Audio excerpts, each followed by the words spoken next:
ಪ್ರಿಯ ವಿದ್ಯಾರ್ಥಿಗಳು, ಇವತ್ತಿನ ಒಂದು ವಿಡಿಯೋದಲ್ಲಿ ಏನಪ್ಪ ಅಂತಂದರೆ ನಿಯಮಗಳು ಮತ್ತು ವ್ಯತ್ಯಾಸಗಳ ಬಗ್ಗೆ ತಿಳ್ಕೊಂಬರು ಮತ್ತು ಕಾರಣಗಳು, ವೈಜ್ಞಾನಿಕ ಕಾರಣಗಳನ್ನು ತಿಳಿಸಿ ಅಂತ ಕೇಳಿರ್ತಾರೆ. ಹೌದಾ?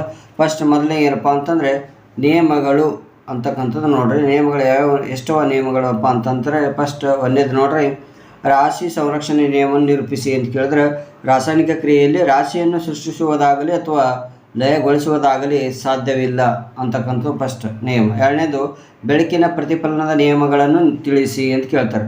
ಪತನ ಕೋನವು ಪ್ರತಿಫಲನ ಕೋನಕ್ಕೆ ಸಮನಾಗಿರುತ್ತದೆ. ಪತನ ಕಿರಣ, ಪ್ರತಿಫಲನ ಕಿರಣ ಮತ್ತು ಪತನ ಬಿಂದುವಿನಲ್ಲಿ ಪ್ರತಿಫಲನ ಮೇಲ್ಮೈಗೆ ಎಳೆದ ಲಂಬ ಈ ಮೂರು ಒಂದೇ ಸಮತಲದಲ್ಲಿ ಇರುತ್ತವೆ. ನೆಕ್ಸ್ಟ್ ಮೂರನೇ ನಿಯಮ ನೋಡ್ರಿ,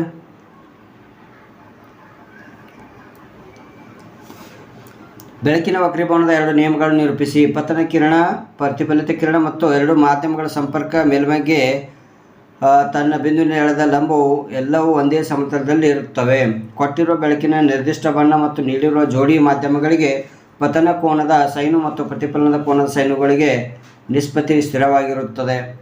ನಾಲ್ಕನೇ ನಿಯಮ ನೋಡ್ರಿ, ಓಮನ ನಿಯಮವನ್ನು ನಿರೂಪಿಸಿ ಅಂತ ಕೇಳ್ತಾರೆ. ಸ್ಥಿರ ತಾಪದಲ್ಲಿ ವಿದ್ಯುನ್ಮಂಡಲದಲ್ಲಿನ ಲೋಹ ತಂತಿಯ ನಡುವಿನ ವಿಭವಾಂತರವು ಅದರ ಮೂಲಕ ಹರಿಯುವ ವಿದ್ಯುತ್ ಪ್ರವಾಹಕ್ಕೆ ನೇರ ಅನುಪಾತದಲ್ಲಿರುತ್ತದೆ. V directly proportional to I ಅಂತ ಓದ್ಕೋಬೇಕು. ನೆಕ್ಸ್ಟ್ ಐದನೇ ನಿಯಮ ನೋಡ್ರಿ. ಐದನೇದೇನಪ್ಪ ಅಂತಂದರೆ ಜೌಲ ಅಥವಾ ಔಲನ ಉಷ್ಣೋತ್ಪಾದನಾ ನಿಯಮವನ್ನು ನಿರೂಪಿಸಿ ಅಂತ ಕೇಳ್ತಾರೆ. ಒಂದು ರೋಧಕದಲ್ಲಿ ಉತ್ಪತ್ತಿಯಾಗುವ ಉಷ್ಣವು ಕೊಟ್ಟಿರುವ ರೋಧದಲ್ಲಿ ಪ್ರವಹಿಸುತ್ತಿರುವ ವಿದ್ಯುತ್ ಪ್ರವಾಹದ ವರ್ಗಕ್ಕೆ ನೇರ ಅನುಪಾತದಲ್ಲಿ ಇರುತ್ತದೆ. ಕೊಟ್ಟಿರುವ ವಿದ್ಯುತ್ ಪ್ರವಾಹಕ್ಕೆ ರೋಧವು ನೇರ ಅನುಪಾತದಲ್ಲಿರುತ್ತದೆ. ರೋಧಗಳ ಮೂಲಕ ಹರಿಯುವ ವಿದ್ಯುತ್ ಪ್ರವಾಹದ ಕಾಲಕ್ಕೆ ನೇರ ಅನುಪಾತದಲ್ಲಿರುತ್ತದೆ. H=I²RT ಅಂತ ನೆನ್ಪಿಡ್ರಿ. ಓಕೆನಾ? ಇಷ್ಟು ಏನಪ್ಪ ಅಂದ್ರೆ 5 ನಿಯಮಗಳು ಭಾಳ ಇಂಪಾರ್ಟೆಂಟ್ ಇರ್ತಕ್ಕಂಥವು ಎಕ್ಸಾಮ್ಗೆ. ನೆಕ್ಸ್ಟ್ ಏನಪ್ಪ ಅಂದರೆ ಈಗ ವ್ಯತ್ಯಾಸಗಳನ್ನು ನೋಡ್ಕೊಡ್ರಿ. 2 ಅಂಕದ ಪ್ರಶ್ನೆಗಳು ಇವು. ಉತ್ಕರ್ಷಣ ಮತ್ತು ಅಪಕರ್ಷಣ ಕ್ರಿಯೆಗಳಿರುವ ವ್ಯತ್ಯಾಸ ಬರೆಯಿರಿ ಅಂತ ಕೇಳಿರ್ತಾರೆ. ಉತ್ಕರ್ಷಣ ಅಂತಂದರೆ ರಾಸಾಯನಿಕ ಕ್ರಿಯೆಯಲ್ಲಿ ವಸ್ತುವೊಂದು ಆಕ್ಸಿಜನನ್ನು ಪಡೆದುಕೊಂಡರೆ ಅಥವಾ ಹೈಡ್ರೋಜನನ್ನು ಕಳೆದುಕೊಂಡರೆ ಅದು ಉತ್ಕರ್ಷಣೆ. ರಾಸಾಯನಿಕ ಕ್ರಿಯೆಯಲ್ಲಿ ವಸ್ತುವೊಂದು ಆಕ್ಸಿಜನನ್ನು ಕಳೆದುಕೊಂಡರೆ ಅಥವಾ ಹೈಡ್ರೋಜನನ್ನು ಪಡೆದುಕೊಂಡರೆ ಅದು ಅಪಕರ್ಷಣೆ. ಉದಾಹರಣೆ ನೋಡ್ರಿ, ಕ್ರಿಯೆಯಲ್ಲಿ copper oxide plus hydrogen copper plus H2O separate, oxygen ನೋಡ್ರಿ ವಾಟರ್ ಆಗಿಬಿಡ್ತದೆ. ಆ ಕ್ರಿಯೆಯಲ್ಲಿ ಏನು ಮಾಡ್ತದೆ, ಹೈಡ್ರೋಜನ್ ಆಕ್ಸಿಜನ್ನು ಪಡೆದುಕೊಂಡು ಉತ್ಕರ್ಷಣೆಗೊಂಡಿದೆ ಅಂತ ಅರ್ಥ. ಈ ಕ್ರಿಯೆಯಲ್ಲಿ ತಾಮ್ರದ ಆಕ್ಸೈಡ್ ಆಕ್ಸಿಜನನ್ನು ಕಳೆದುಕೊಂಡು ಅಪಕರ್ಷಣೆಗೊಂಡಿದೆ. ಇಲ್ಲಿ ಪಡೆದ ಕಳೆದುಕೊಂಡು ಅಪಕರ್ಷಣೆ ಆಗ್ಯದ, ಇಲ್ಲಿ ಪಡೆದುಕೊಂಡು ಇದೇನದ ಉತ್ಕರ್ಷಣೆಗೊಂಡ್ಯದ. ಹೌದಾ? ನೆಕ್ಸ್ಟ್ ಸ್ಥಾನಪಲ್ಲಟ ಕ್ರಿಯೆ ಮತ್ತು ದ್ವಿಸ್ಥಾನಪಲ್ಲಟಗಳ ಕ್ರಿಯೆಗಳ ನಡುವಿನ ವ್ಯತ್ಯಾಸ ಬರೆಯಿರಿ ಅಂತ ಕೇಳ್ತಾರೆ. ಸ್ಥಾನಪಲ್ಲಟ ಕ್ರಿಯೆ, ದ್ವಿಸ್ಥಾನಪಲ್ಲಟ ಕ್ರಿಯೆ ಅಂದರೆ ಏನು? ಹೆಚ್ಚು ಕ್ರಿಯಾಶೀಲ ಧಾತುವು ಸಂಯುಕ್ತದಲ್ಲಿನ ಕಡಿಮೆ ಕ್ರಿಯಾಶೀಲ ಧಾತುವನ್ನು ಸ್ಥಾನಪಲ್ಲಟಗೊಳಿಸುವ ರಾಸಾಯನಿಕ ಕ್ರಿಯೆ ಸ್ಥಾನಪಲ್ಲಟ ಕ್ರಿಯೆ. ಪ್ರತಿವರ್ತಕಗಳ ನಡುವೆ ಅಯಾನುಗಳ ವಿನಿಮಯ ನಡೆಯುವ ರಾಸಾಯನಿಕ ಕ್ರಿಯೆ ದ್ವಿಸ್ಥಾನಪಲ್ಲಟ ಕ್ರಿಯೆ. ಉದಾಹರಣೆ ನೋಡಿ, Zn plus copper sulphate plus ZnSO4 plus copper Na2SO4 BaCl2 BaSO4 2NaCl. ಉದಾಹರಣೆಗೆ ನೆನಪಿಡ್ರಿ. ಅಂತರುಷ್ಣಕ ಮತ್ತು ಬಹಿರುಷ್ಣಕ ಕ್ರಿಯೆಗಳಿರುವ ವ್ಯತ್ಯಾಸಗಳೇನು ಅಂತ ಕೇಳ್ತಾರೆ. ಹೌದಾ? ಅಂತರುಷ್ಣಕ ಅಂತಂದರೆ ರಾಸಾಯನಿಕ ಕ್ರಿಯೆಯಲ್ಲಿ ಶಕ್ತಿ ಹೀರಿಕೆಯಾದರೆ ಅದು ಅಂತರುಷ್ಣಕ ಕ್ರಿಯೆ ಆಗಿರ್ತದೆ. ಉತ್ಪನ್ನಗಳೊಂದಿಗೆ ಉಷ್ಣ ಬಿಡುಗಡೆಯಾಗುವ ರಾಸಾಯನಿಕ ಕ್ರಿಯೆ ಬಹಿರುಷ್ಣಕ ಕ್ರಿಯೆ. ಉದಾಹರಣೆ ನೋಡಿರಿ, calcium carbonate, calcium oxide plus carbon dioxide, calcium oxide water ಹಾಕಿದ್ರೆ ಕ್ಯಾಲ್ಸಿಯಂ ಹೈಡ್ರಾಕ್ಸೈಡ್ ಪ್ಲಸ್ ಉಷ್ಣ ಬಿಡುಗಡೆ ಆಗ್ತದೆ. ಕಾಸುವಿಕೆ ಮತ್ತು ಹುರಿಯುವಿಕೆಗಳಿರೋ ನಡುವಿನ ವ್ಯತ್ಯಾಸ ತಿಳಿಸಿ. ಕಾಸುವಿಕೆ ಅಂದರೇನು? ಹುರಿಯುವಿಕೆ ಅಂದರೇನು? ಕಾರ್ಬೋನೇಟ್ ಅದರನ್ನು ಆಕ್ಸೈಡ್ ಆಗಿ ಪರಿವರ್ತಿಸಿ ಕಡಿಮೆ ಗಾಳಿಯಲ್ಲಿ ಹೆಚ್ಚಿನ ಉಷ್ಣತೆಯಲ್ಲಿ ಕಾಯಿಸುವ ವಿಧಾನ. ಸಲ್ಫೈಡ್ ಅದನ್ನು ಆಕ್ಸೈಡ್ ಆಗಿ ಪರಿವರ್ತಿಸಲು ಅಧಿಕ ಪ್ರಮಾಣದ ಗಾಳಿಯಲ್ಲಿ ಹೆಚ್ಚಿನ ಉಷ್ಣತೆಯಲ್ಲಿ ಕಾಯಿಸುವ ಒಂದು ಕ್ರಿಯೆ ವಿಧಾನ. ಹೌದಾ? ನೆಕ್ಸ್ಟ್ ಏನಪ್ಪ ಅಂತಂದರೆ ನಡಿಗೆ ಮತ್ತು ಪರಾವರ್ತಿತ ಪ್ರತಿಕ್ರಿಯೆಗಳ ನಡುವಿನ ವ್ಯತ್ಯಾಸ. ಹೌದಾ? ನಡಿಗೆ ನಮ್ಮ ಹೆಚ್ಚಿಗೆ ಒಳಪಟ್ಟು ನಡೆಯುವ ಐಚ್ಛಿಕ ಪ್ರತಿಕ್ರಿಯೆ. ಪರಿಸರದಲ್ಲಿ ಉಂಟಾಗುವ ಒಂದು ಪ್ರಚೋದನೆಗೆ ತಾನಾಗಿ ಉಂಟಾಗುವ ಪ್ರತಿಕ್ರಿಯೆ ಅದು ಪರಾವರ್ತಿತ ಪ್ರತಿಕ್ರಿಯೆ. ನಡಿಗೆಯು ಮಿದುಳಿನ ನಿಯಂತ್ರಣದಲ್ಲಿ ನಡೆಯುತ್ತದೆ. ಪರಾವರ್ತಿತ ಪ್ರತಿಕ್ರಿಯೆ ಮಿದುಳು ಬಳ್ಳಿಯ ನಿಯಂತ್ರಣದಲ್ಲಿ ನಡೆಯುತ್ತದೆ. ಉದಾಹರಣೆ, ನಮ್ಮ ಹೆಚ್ಚಿಗೆ ಒಳಪಟ್ಟು ಚಲಿಸುವ ಕೈಕಾಲುಗಳು. ಬೆಂಕಿಯ ಜ್ವಾಲೆಯನ್ನು ಮುಟ್ಟಿದಾಗ ಕೈಯನ್ನು ತಕ್ಷಣ ಹಿಂದಕ್ಕೆ ತೆಗೆದುಕೊಳ್ಳುವುದು ಇದು ಪರಾವರ್ತಿತ ಪ್ರತಿಕ್ರಿಯೆ. ನೆಕ್ಸ್ಟ್ ಲೋಹ ಮತ್ತು ಅಲೋಹಗಳ ನಡುವೆ ಯಾವುದಾದ್ರೂ ಎರಡು ರಾಸಾಯನಿಕ ವ್ಯತ್ಯಾಸಗಳನ್ನು ಬರೆಯಿರಿ ಅಂತ ಕೇಳಿದ್ರೆ, ಲೋಹಗಳು ನೋಡ್ರಿ ಎಲೆಕ್ಟ್ರಾನ್ಗಳನ್ನು ದಾನ ಮಾಡುತ್ತವೆ, ಇವು ಎಲೆಕ್ಟ್ರಾನ್ಗಳನ್ನು ಸ್ವೀಕರಿಸ್ತವೆ. ಧನ ಆಯನಗಳನ್ನು ಉಂಟು ಮಾಡ್ತಾವೆ, ಇವು ಋಣ ಆಯನಗಳನ್ನು ಉಂಟು ಮಾಡ್ತಾವೆ. ಅಲೋಹಗಳು ಆಕ್ಸಿಜನ್ ಜೊತೆ ವರ್ತಿಸಿ ಪ್ರತ್ಯಾಮ್ಲೀಯ ಆಕ್ಸೈಡ್ಗಳನ್ನು ಉಂಟು ಆಕ್ಸಿಜನ್ ಜೊತೆ ವರ್ತಿಸಿ ಆಮ್ಲೀಯ ಆಕ್ಸೈಡ್ಗಳನ್ನು ಉಂಟು ಮಾಡುತ್ತವೆ. ಕೆಂಪು ಲಿಟ್ಮಸ್ ಕಾಗದವನ್ನು ನೀಲಿ ಬಣ್ಣಕ್ಕೆ ಬದಲಾಯಿಸುತ್ತವೆ. ನೀಲಿ ಲಿಟ್ಮಸ್ ಕಾಗದವನ್ನು ಕೆಂಪು ಬಣ್ಣಕ್ಕೆ ಬದಲಾಯಿಸುತ್ತವೆ. ನೆಕ್ಸ್ಟ್ ಆಲ್ಕೇನ್ ಮತ್ತು ಆಲ್ಕಿನ್ಗಳ ನಡುವೆ ಇರುವ ಯಾವುದಾದರೂ ಎರಡು ವ್ಯತ್ಯಾಸಗಳನ್ನು ಬರೆಯಿರಿ.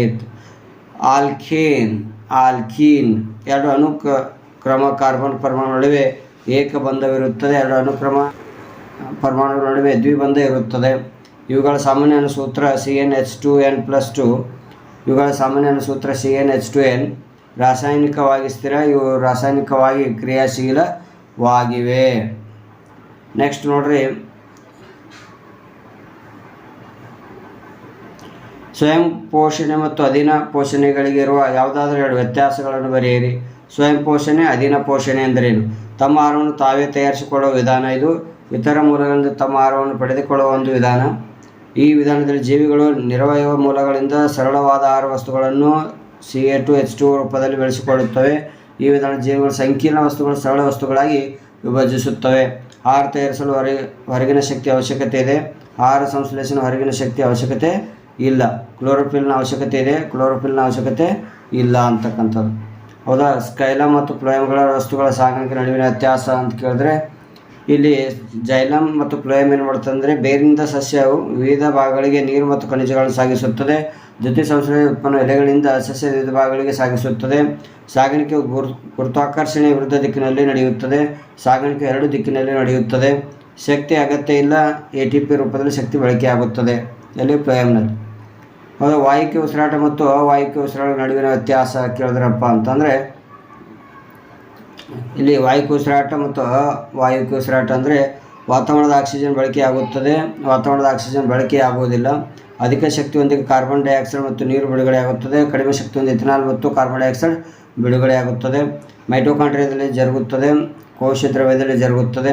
ಉನ್ನತ ಜೀವಿಗಳಲ್ಲಿ ಕಂಡುಬರುತ್ತದೆ, ಈಸ್ಟ್ನಂಥ ಜೀವಿಗಳಲ್ಲಿ ಕಂಡುಬರುತ್ತದೆ.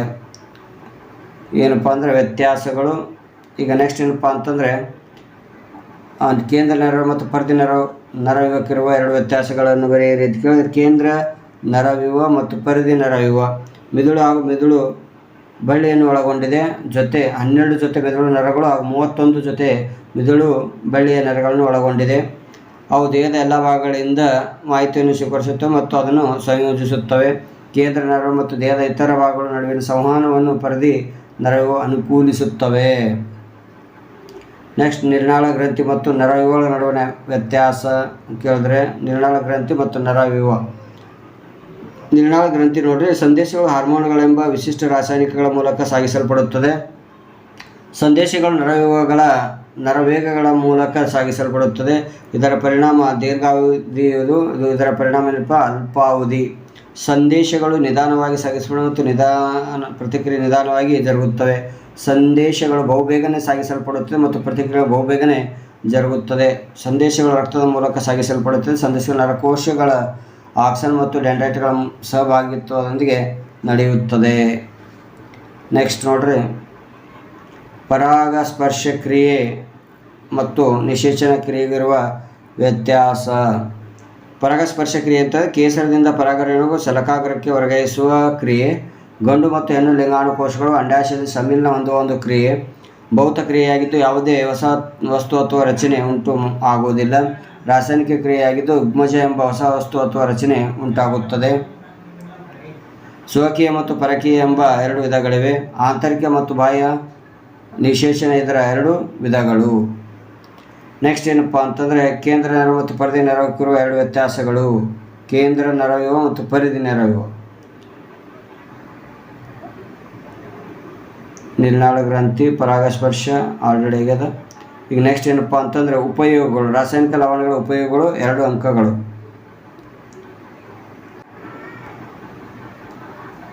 ಈಗ ನಿಯಮಗಳು, ವ್ಯತ್ಯಾಸಗಳನ್ನು ನೋಡಿದ್ದೀವಿ.